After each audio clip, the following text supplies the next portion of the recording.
Hey, I'm sitting in my car after a very long day of work, and I'm feeling overwhelmed. Today is August 29th, and for anybody that lives near New Orleans, that can be a little bit of a somber day. I guess people take it differently. Some people are optimistic that we didn't have a hurricane today, so that's always positive.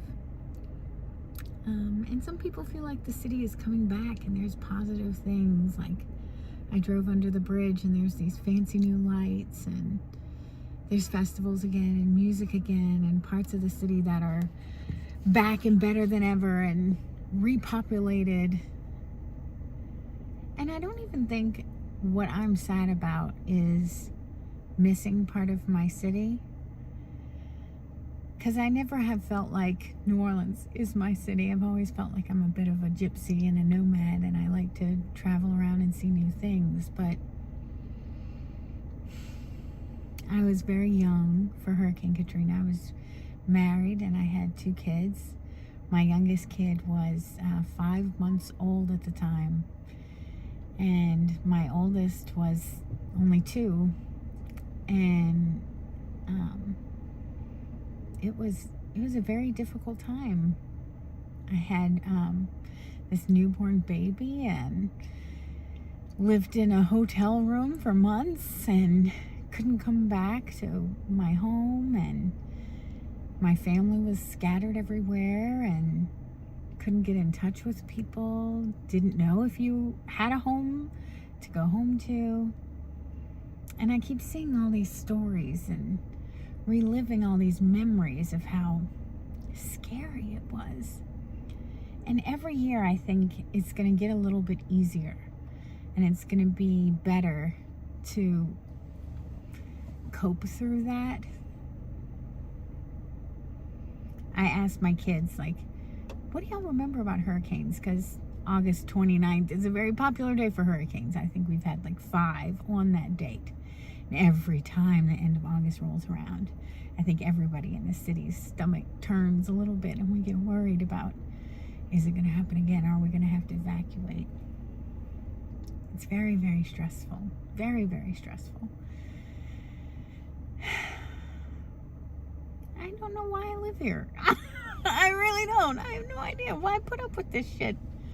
Like, I could just come visit this place and be just as happy.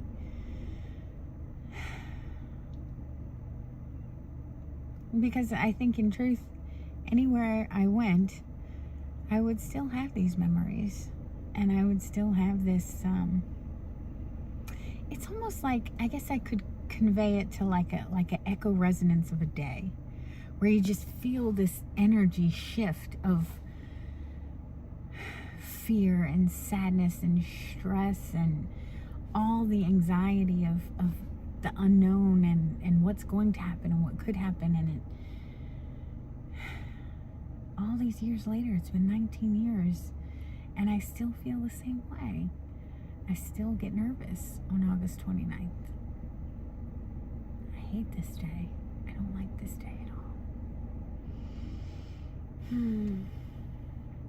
I tried to make the most of it. I went out tonight and I listened to some music and had some fun with some friends and did some New Orleans things and had my favorite drinks, and still feel sad. August 29th, Katrina Day. I'll never forget those images. I'll never ever forget them. I'll never forget seeing what it looked like to have your whole city underwater, and people that you know whose families were washed away, and it's not even that our city would never be the same again, it's that we'd never be the same again. So much happened in those few years.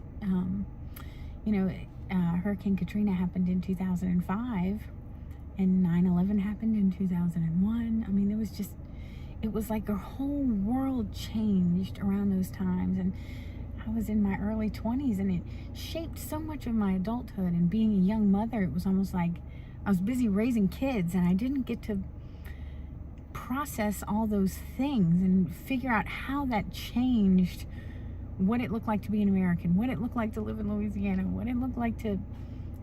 Everything changed. Everything changed.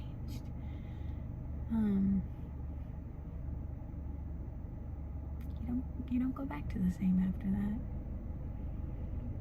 Yeah. So I kind of always think about that on this day, and I hope one day I get to the point where I can at least feel closure about it, that it was a part of the past, and I don't have to feel sad every August 29th. But like, I literally feel like I have knots in my stomach about it. Like, seeing it pop up every year on the news, and the anniversary of Katrina, and hear them ring the bells, it's something. It's really something.